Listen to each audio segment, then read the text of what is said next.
শুভেচ্ছা সবাইকে স্বাগত সন্ধ্যার মাছরাঙা সংবাদে আপনাদের সঙ্গে আছি আমি সাবরিনা হাসনাত। শুরুতেই গার্ডিয়ান লাইফ ইন্স্যুরেন্স সংবাদ শিরোনাম।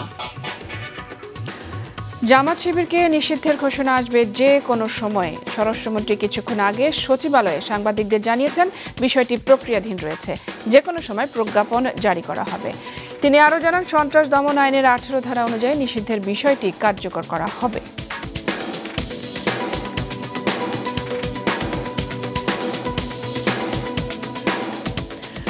সাম্প্রতিক সহিংস ঘটনার সুষ্ঠু তদন্ত ও দোষীদের বিচারে আন্তর্জাতিক সংস্থার সহযোগিতা চেয়েছেন প্রধানমন্ত্রী। জাতীয় মৎস্য সপ্তাহের উদ্বোধনী অনুষ্ঠানে তিনি আরও বলেন, ধ্বংসাত্মক কর্মকাণ্ডে দেশের ভাবমূর্তি নষ্ট হয়েছে। প্রাণহানির জন্য দুঃখ প্রকাশ করেন তিনি।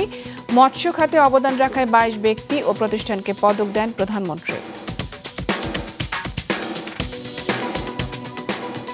এবং রাজধানী সহ দেশের বিভিন্ন স্থানে মার্চ ফর জাস্টিস নামে পদযাত্রা কর্মসূচি পালন করেছে একদল শিক্ষার্থী। কোথাও কোথাও পুলিশ তাদের বাধা দেয়, বেশ কয়েকজনকে আটকও করে। 9 দফা দাবিতে ডাকা এই কর্মসূচিতে বিশ্ববিদ্যালয়ের বেশ কয়েকজন শিক্ষকও ছিলেন। ঢাকার বাইরে ধাওয়া পাল্টা ধাওয়ার ঘটনা ঘটে।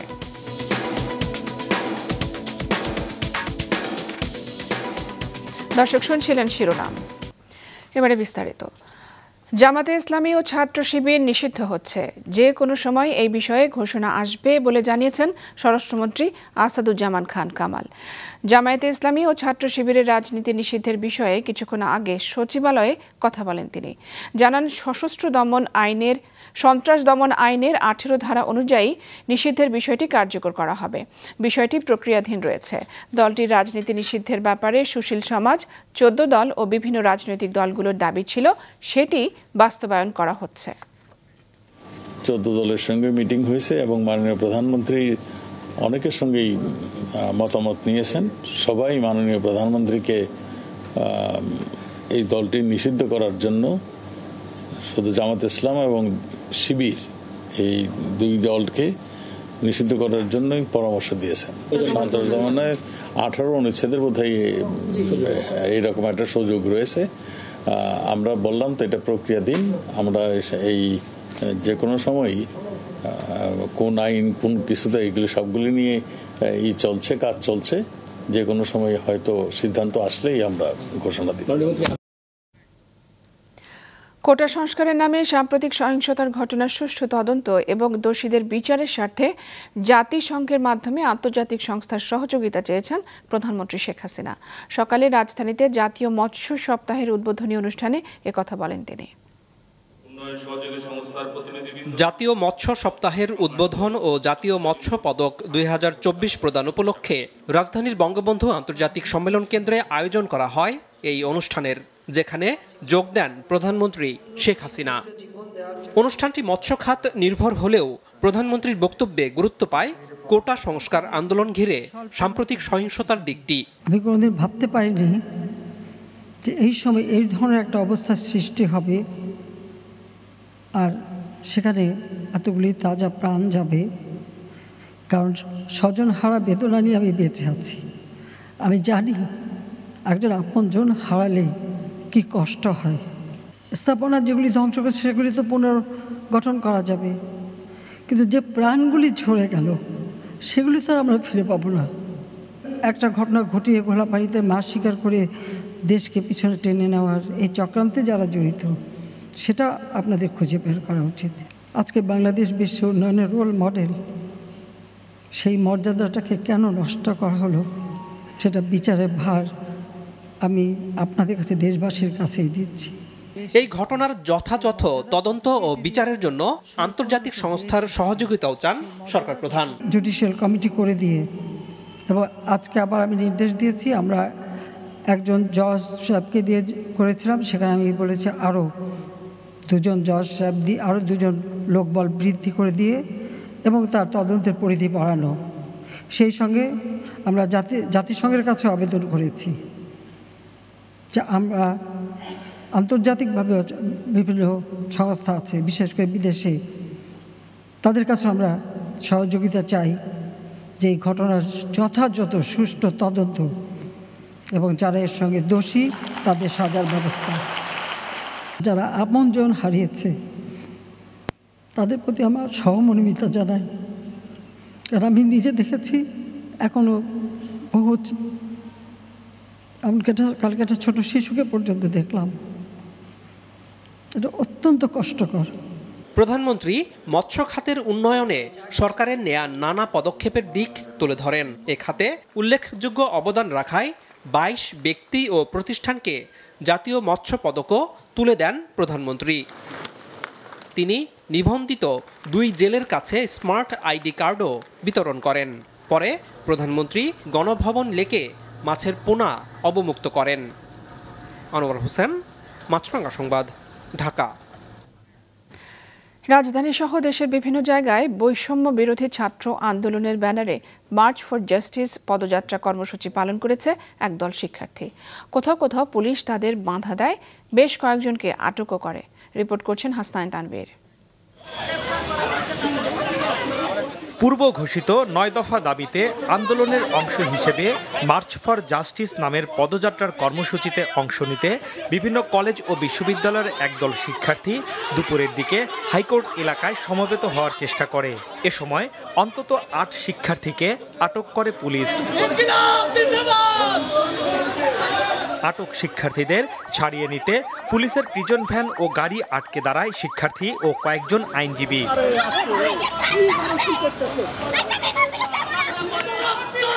এর মধ্যেই সড়কের অপর প্রান্ত দিয়ে একটি মিছিল নিয়ে হাইকোর্টের দিকে এগুতে থাকে আরেক দল শিক্ষার্থী। শিশু একাডেমির সামনে তাদের আটকে দেয় পুলিশ। এ সময় তাদের সাথে বিভিন্ন বিশ্ববিদ্যালয়ের বেশ কয়েকজন শিক্ষকও ছিলেন। সেখানে কিছুক্ষণ অবস্থানের পর ফিরে যায় শিক্ষার্থীরা। গণহারে গ্রেফতার করা হচ্ছে শিক্ষার্থীদেরকে, অন্যায়ভাবে অন্যায্যভাবে কোনো কারণ ছাড়াই গ্রেফতার করা হচ্ছে। আজকে আমরা এখানে এসেছি শান্তিপূর্ণভাবে আন্দোলন করার জন্য, শান্তিপূর্ণভাবে জানান দেওয়ার জন্য বিচার বিভাগকে যে আমরা মার্চ ফর জাস্টিসের জন্য এখানে এসেছি, কিন্তু তারা শিক্ষার্থীদের কোনোভাবে আসতেই দিচ্ছে না। তবে আন্দোলনকারীদের আরেকটি দল মিছিল নিয়ে জড়ো হয় হাইকোর্টের সামনে। এ সময় 9 দফা দাবি আদায়ে নানা স্লোগান দেন তারা। আমাদের পক্ষ থেকে 9 দফা দাবি, এখন আপনি 9 দফা দাবিকে যেভাবে ইচ্ছা নিতে পারেন। 52তে ছাত্র সমাজ হারে নাই, 62তে হারে নাই, 66তে হারে নাই, 69-এ হারে নাই, 70-এ হারে নাই, 71-এ হারে নাই, 18-তে যেহেতু হারে নাই, 2024 সালেও ছাত্র সমাজের রক্তগঙ্গা যদি বয়েও যায়, এদেশে ছাত্র সমাজ কখনই হারতে পারে না। আইনজীবীদের এক অংশ এই কর্মসূচিতে সংহতি জানিয়ে মিছিল করেন হাইকোর্ট প্রাঙ্গণে। বুয়েট শিক্ষকদের একটি দল মুখে লাল কাপড় বেঁধে মার্চ ফর জাস্টিস কর্মসূচিতে সংহতি জানান। এদিকে চট্টগ্রাম, সিলেট, খুলনা, বরিশাল সহ দেশের বিভিন্ন এলাকায় এ কর্মসূচি পালনের চেষ্টার সময় শিক্ষার্থীদের সাথে পুলিশের ধাওয়া পাল্টা ধাওয়ার ঘটনা ঘটে। হাসনাইন তানভীর, মাছরাঙা সংবাদ, ঢাকা। অবশেষে চালু হলো ফেসবুক ও টিকটক সহ সব সামাজিক যোগাযোগ মাধ্যম। দুপুরে এসব চালুর ঘোষণা দেন ডাক, টেলিযোগাযোগ ও তথ্য প্রযুক্তি প্রতিমন্ত্রী জুনায়েদ আহমেদ পলক। দাউদ হাসানের রিপোর্ট। টানা 12 দিন বন্ধ থাকার পর চালু হয়েছে ফেসবুক সহ সব জনপ্রিয় সামাজিক যোগাযোগ মাধ্যম। দুপুর থেকেই ব্যবহারকারীরা এ সেবা পাচ্ছেন। এতে স্বস্তি প্রকাশ করেছেন ব্যবহারকারীরা। জানান এর ফলে ই-কমার্স সহ সামাজিক যোগাযোগ মাধ্যমে সংশ্লিষ্ট সব কাজে গতি বাড়বে। আমরা যে রাইড শেয়ার করি এর জন্য আমাদের ফেসবুকটা খুব আন্তরিকভাবে দরকার। সো এতদিন ছিল না, আজকে পেলাম আমরা, তো একটু উপকার ভোগ করতেছি। অফিসের যেসব টিম থাকে এগুলো হোয়াটসঅ্যাপে বা মেসেঞ্জার গ্রুপে এগুলো অ্যাড থাকে, তো সেই ক্ষেত্রে আমরা এখন আপডেট পাইতেছি। এখন যেহেতু ফেসবুকে খুলছে, যার কারণে আমরা সব ধরনের খবর পাচ্ছি, বা স্কুল খুলছে কবে বা কবে খুলবে কি আসো বিষয়ে সব কিছু জানতে পারতেছি। দুপুরে আগারগাঁও বিটিআরসি কার্যালয়ে ফেসবুক ও টিকটক প্রতিনিধিদের সাথে বৈঠক শেষে সামাজিক মাধ্যমগুলো খুলে দেওয়ার কথা জানান ডাক, টেলিযোগাযোগ ও তথ্য প্রযুক্তি প্রতিমন্ত্রী। আমরা সার্বিক বিবেচনা করে আজকে আমরা সেই বিধিনিষেধ আমরা প্রত্যাহার করে নিচ্ছি এবং বাংলাদেশে আমাদের সাইবার স্পেসে আমরা ফেসবুক, টিকটক এবং ইউটিউবের কার্যক্রম পরিচালনা করতে আর কোনো আমরা বাধা রাখছি না। এটা সম্পূর্ণভাবে সবগুলো অ্যাপ্লিকেশন আমরা ওপেন করে দিচ্ছি। প্রতিমন্ত্রী আরও বলেন, দেশের সাম্প্রতিক সহিংসতার ঘটনায় নিজ ভূমিকা নিয়ে দুঃখ প্রকাশ করেছে ফেসবুক। ভবিষ্যতে দেশের মূল্যবোধ ও সংস্কৃতি নিয়ে কাজ করার কথা বলেছে টিকটক। তাদেরকে অনুরোধ করেছি যেন তারা আমাদের সাথে সহযোগিতা করে, এবং তারা আশ্বস্ত করেছেন যে তারা তাদের স্বীকার করেছে তাদের ফ্যাক্ট চেকিং ক্ষমতার সীমাবদ্ধতা আছে, তারা স্বীকার করেছে তাদের এআই এর ত্রুটি থাকতে পারে, তারা স্বীকার করেছে যে যতটুকু রেসপন্ড করার কথা ছিল, বিশেষ করে 14, 15 থেকে 23, 24 পর্যন্ত, সেটা তারা করতে ব্যর্থ হয়েছে। আগামী দিনে তারা চেষ্টা করবে তাদের রিসোর্স আরও বাড়ানোর, এটাকে স্কেল আপ করার। আনুমানিক প্রায় 7 লাখের ওপরে কন্টেন্ট কিন্তু টিকটক টেক ডাউন করেছে। টিকটকের সহযোগিতায় আমরা সন্তুষ্টি প্রকাশ করেছি। সাম্প্রতিক কোটা সংস্কার আন্দোলনের সময় কিছু ভিডিও কন্টেন্টের বিষয়ে আপত্তি জানিয়ে 28 জুলাই ফেসবুক, ইউটিউব ও টিকটকে চিঠি দিয়ে তলব করে সরকার। চিঠিতে তাদের কাছে যৌক্তিক ব্যাখ্যা চাওয়া হয়। 31 জুলাই তাদের প্রতিনিধিদের বিটিআরসিতে সশরীরে হাজির হতে বলা হয়। দাউদ হাসান, মাছরাঙা সংবাদ, ঢাকা। মেট্রো রেল ও এলিভেটেড এক্সপ্রেসওয়ে বন্ধ হওয়ার পর থেকেই রাজধানীতে যানজট তীব্র হয়েছে। আজ পুরোদমে অফিস খোলায় সড়কে যানবাহন বাড়ায় ভোগান্তি আরও বেড়েছে। নির্দিষ্ট সময়ে গন্তব্যে পৌঁছতে বিপাকে পড়ছেন নগরবাসী। আরও জানাচ্ছেন মাশরেক রাহাত। ঘুরছে না চাকা, চলছে না যানবাহন, যানজটে গন্তব্যে পৌঁছাতে ঘন্টার পর ঘন্টা সময় লেগে যাচ্ছে নগরবাসীর। গেল কয়েকদিন ধরেই দিনের বেশিরভাগ সময় রাজধানীর বিভিন্ন সড়কে দেখা যাচ্ছে এমন পরিস্থিতি। নগরবাসী ও ট্রাফিক পুলিশ বলছে, মেট্রো রেল ও এলিভেটেড এক্সপ্রেসওয়ে বন্ধ থাকায় মূল সড়কে যানবাহনের চাপ বেড়েছে। দেখা যাচ্ছে আগের মতো পুরনো সেই যানজট। মেট্রো রেল চলতো, এক্সপ্রেসওয়ে চলতো, যেই কারণে মানে মেন রাস্তার উপরে চাপটা কম ছিল। তো এখন সবকিছু বন্ধ হওয়ার কারণে মেন রাস্তার উপরে বেশি চাপ, এই জন্য রাস্তাঘাটে যানজটের সৃষ্টি হয়ে আছে। আগে অনেক ভালো ছিল, ইনশাল্লাহ মেট্রো রেল থাকি কত সুন্দর আমরা আরাম করছি। এখন বাড়ছে, যানজট বাড়ছে, মানুষেরও কষ্ট হইতেছে। আজ পুরোদমে অফিস খোলায় সড়কে যান ও মানুষের চলাচল বেড়েছে। এতে ভোগান্তি আরও বেশি উপলব্ধি করছেন সবাই। ভোগান্তি হচ্ছে, যাইতে এতে কষ্ট হইতেছে। আগে তো মেট্রো রেল দিয়ে গেলে অনেক সহজ হইতো যাওয়া। 12 মিনিটে 15 মিনিটে যেতে পারতাম, সেই সময়টা এখন 2 ঘন্টা 2.5 ঘন্টা সময় লাগতেছে। সময় কম লাগতো, এখন অনেক সময় লাগতেছে। যানজট অনেক বাড়ছে, মোটরসাইকেল যেতে অনেক সময় লেগে যায়। মেট্রো রেল চালু হওয়ার পর থেকে এই রাস্তাটাতে জ্যাম অনেকটা কমে গেছিল, সেক্ষেত্রে এখন মানে যানজট অনেকটা বেড়ে গেছে। গেলে কয়েকদিন যাবত এত যানজট বাড়ছে যে অফিসের টাইমে যাওয়া যাচ্ছে না। দুর্বৃত্তদের ভাঙচুর ও অগ্নিসংযোগের পর প্রায় 2 সপ্তাহ ধরে বন্ধ রয়েছে মেট্রো রেল ও এলিভেটেড এক্সপ্রেসওয়ে দিয়ে যান চলাচল। সংস্কারের পর কবে থেকে এগুলো চালু হবে তা এখনও নির্দিষ্ট করে জানায়নি সংশ্লিষ্টরা। মাশরেক রাহাত, মাছরাঙা সংবাদ, ঢাকা। 75-এর ঘাতকদের উত্তরসূরিরা দেশে সাম্প্রদায়িক জঙ্গি রাজনীতির প্রবর্তন করেছে বলেছেন আওয়ামী লীগের সাধারণ সম্পাদক ওবায়দুল কাদের। সকালে বঙ্গবন্ধু এভিনিউয়ের কেন্দ্রীয় কার্যালয়ে ছাত্রলীগের সাবেক নেতাদের সঙ্গে মত বিনিময় অনুষ্ঠানে তিনি আরও বলেন, বিএনপি জামায়াত দেশে উন্নয়নকে বাধাগ্রস্ত করতে 2013-14 সালের মতো আবারও অগ্নি সন্ত্রাসে মেতেছে। তাদের এখনই প্রতিরোধ করতে হবে। দল তাদেরকে মূল্যায়ন করেনি, এই অভিযোগে সাবেক ছাত্র নেতাদের অনেকেই সাধারণ সম্পাদকের উপর ক্ষোভ প্রকাশ করেন। এ নিয়ে হইচইয়ের মুখে বক্তব্য শেষ না করেই চলে যান ওবায়দুল কাদের। আমাদের ঐক্যবদ্ধ হয়ে লড়াই করতে হবে। অশুভ শক্তি, স্বাধীনতা বিরোধী, মুক্তিযুদ্ধ বিরোধী, গণতন্ত্র বিরোধী এই অপশক্তিকে যে কোনো মূল্যে আমাদের প্রতিরোধ করতে হবে। কোটা বিরোধী আন্দোলনের জেরে আটক শিক্ষার্থী ও তাদের অভিভাবক, সাধারণ জনগণ এবং বিএনপি নেতাকর্মীদের মুক্তির দাবি জানিয়েছেন বিএনপি মহাসচিব মির্জা ফখরুল ইসলাম আলমগীর।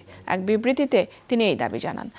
বিবৃতিতে ছাত্র আন্দোলনের সমন্বয়কদের তাদের অভিভাবকদের কাছে ফিরিয়ে দেয়া, সান্ধ্য আইন প্রত্যাহার, সেনাবাহিনীকে ব্যারাকে ফিরিয়ে নেয়া এবং অবাধ রাজনীতি উন্মুক্ত করা সহ শিক্ষা প্রতিষ্ঠান খুলে দেওয়ার দাবি করা হয়। বিবৃতিতে মির্জা ফখরুল বলেন, সরকার যেভাবে আন্দোলন দমন করেছে তা মানবতা বিরোধী অপরাধ এবং আন্তর্জাতিক অপরাধ আদালতে বিচারযোগ্য। বিক্ষোভকারী বা আন্দোলনকারীদের উপর গুলি না চালানোর নির্দেশনা ও সমন্বয়কদের ছেড়ে দেয়া নিয়ে করা রিটের শুনানি হয়নি আজ। সংশ্লিষ্ট বেঞ্চের একজন বিচারপতি অসুস্থ থাকায় আজ সেটি হয়নি। গতকাল হাইকোর্টের বিচারপতি মোস্তফা জামান ইসলাম ও বিচারপতি SM মাসুদ হোসেন দোলনের সমন্বয়ে গঠিত বেঞ্চে এই রিটের শুনানি শেষে আজ আদেশের দিন ধার্য করেন। এদিকে কোটা বিরোধী আন্দোলন চলাকালে গুলিতে নিহত 4 শিশুর পরিবারকে ক্ষতিপূরণ দিতে রিট আবেদন করা হয়েছে। আইনজীবী তৈমুর আলম খন্দকার হাইকোর্টের সংশ্লিষ্ট শাখায় এই রিট দায়ের করেন। রিটে শিশুদের প্রত্যেক পরিবারকে 1 কোটি টাকা করে ক্ষতিপূরণ এবং এসব ঘটনার বিচার বিভাগীয় তদন্ত চাওয়া হয়েছে। মিয়ানমারের রাখাইন রাজ্যে আরাকান আর্মি ও সে দেশের সশস্ত্র বাহিনীর মধ্যে সংঘর্ষে কক্সবাজারের টেকনাফে সীমান্ত এলাকায় থেমে থেমে গোলার শব্দ শোনা যায়। সোমবার রাত 8টা থেকে মঙ্গলবার ভোর পর্যন্ত মিয়ানমার থেকে আসা গোলার শব্দে কেঁপে ওঠে টেকনাফ পৌরসভার জালিয়া ও সুদারপাড়া। সীমান্তে মিয়ানমারের মুহুর্মুহু গোলাবর্ষণে এপারে বসবাসকারীদের মাঝে অস্বস্তি বাড়ছে। টেকনাফ 2 বিজিবির অধিনায়ক লেফটেন্যান্ট কর্নেল মহিউদ্দিন আহমেদ জানান, সীমান্তবর্তী রাখাইনে গোলাগুলি চলে, ফলে রোহিঙ্গা অনুপ্রবেশ ঠেকাতে সতর্ক অবস্থানে রয়েছে বিজিবি। টেকনাফ উপজেলার হোয়াইক্যাং থেকে শাহপরীর দ্বীপ পর্যন্ত 54 কিলোমিটার নাফ নদে বিজিবি ও কোস্টগার্ড সদস্যরা টহল বৃদ্ধি করেছে।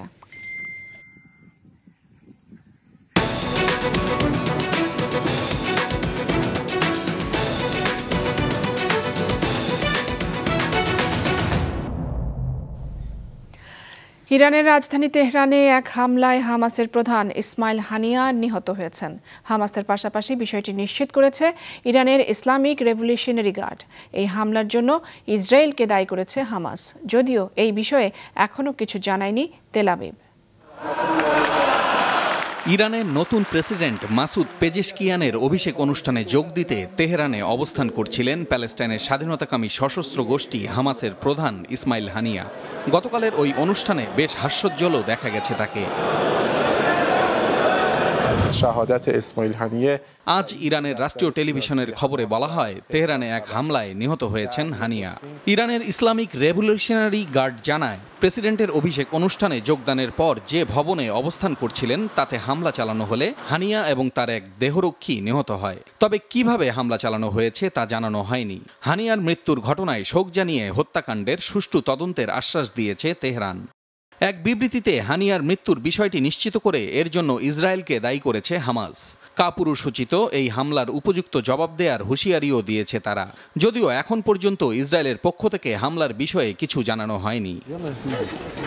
ইসমাইল হানিয়া হামাসের রাজনৈতিক শাখার প্রধানের পদে থাকলেও তাকেই এই গোষ্ঠীর শীর্ষ নেতা হিসেবে দেখা হয়। দীর্ঘদিন ধরেই কাতারের রাজধানী দোহায় অবস্থান করছিলেন তিনি। সেখান থেকেই গাজায় যুদ্ধবিরতির লক্ষ্যে বেশ কয়েকবার ইসরায়েলি প্রতিনিধি দলের সঙ্গে বৈঠকও করেন তিনি। তার মৃত্যুর পর স্বাভাবিকভাবেই পিছিয়ে গেল যুদ্ধবিরতির সম্ভাবনা। ইসমাইল হানিয়ার মৃত্যুর পর আরেক সিনিয়র নেতা ইয়াহিয়া সিনওয়ারকে হামাসের পরবর্তী প্রধান হিসেবে দেখা যেতে পারে। এদিকে লেবাননের রাজধানী বৈরুতে ইসরায়েলি হামলায় সশস্ত্র গোষ্ঠী হিজবুল্লাহর সিনিয়র কমান্ডার ফুয়াদ শুকরকে হত্যার দাবি করেছে তেল আবিব, যদিও হিজবুল্লাহর পক্ষ থেকে বিষয়টি নিশ্চিত করা হয়নি। এর আগে সন্ত্রাসী কর্মকাণ্ডের অভিযোগে ফুয়াদ শুকরের বিষয়ে যে কোনো তথ্যের জন্য $50 লাখ পুরস্কার ঘোষণা করেছিল যুক্তরাষ্ট্র। পলাশ রঞ্জন রায়, মাছরাঙা নিউজ ডেস্ক।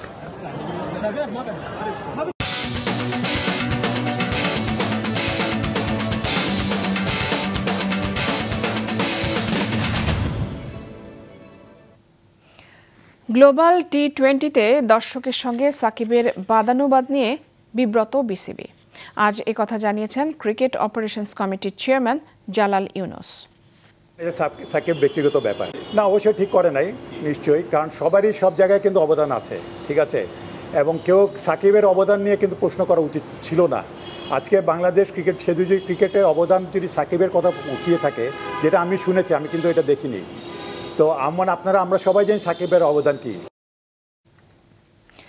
সন্ধ্যা সংবাদ শেষ করছি, তার আগে গার্ডিয়ান লাইফ ইন্স্যুরেন্স সংবাদ শিরোনামগুলো জানিয়ে দিচ্ছি আরও একবার।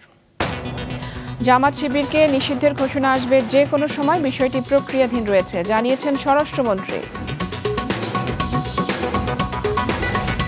সাম্প্রতিক ঘটনাবলীর সুষ্ঠু তদন্ত এবং দোষীদের বিচারে আন্তর্জাতিক সংস্থার সহযোগিতা চেয়েছেন প্রধানমন্ত্রী। ধ্বংসাত্মক কর্মকাণ্ডের সমালোচনা। এবং রাজধানী সহ বিভিন্ন স্থানে মার্চ ফর জাস্টিস নামে পদযাত্রা কর্মসূচি পালন করেছে শিক্ষার্থীরা। কোথাও কোথাও পুলিশের বাধা, সংঘর্ষ। এই ছিল সন্ধ্যার সংবাদে। ফেসবুকে আপডেট পেতে ভিজিট করুন মাছরাঙা টেলিভিশনের পেজে। ইউটিউব চ্যানেলেও দেখতে পারেন আমাদের সংবাদ, প্রতিবেদন এবং অনুষ্ঠান।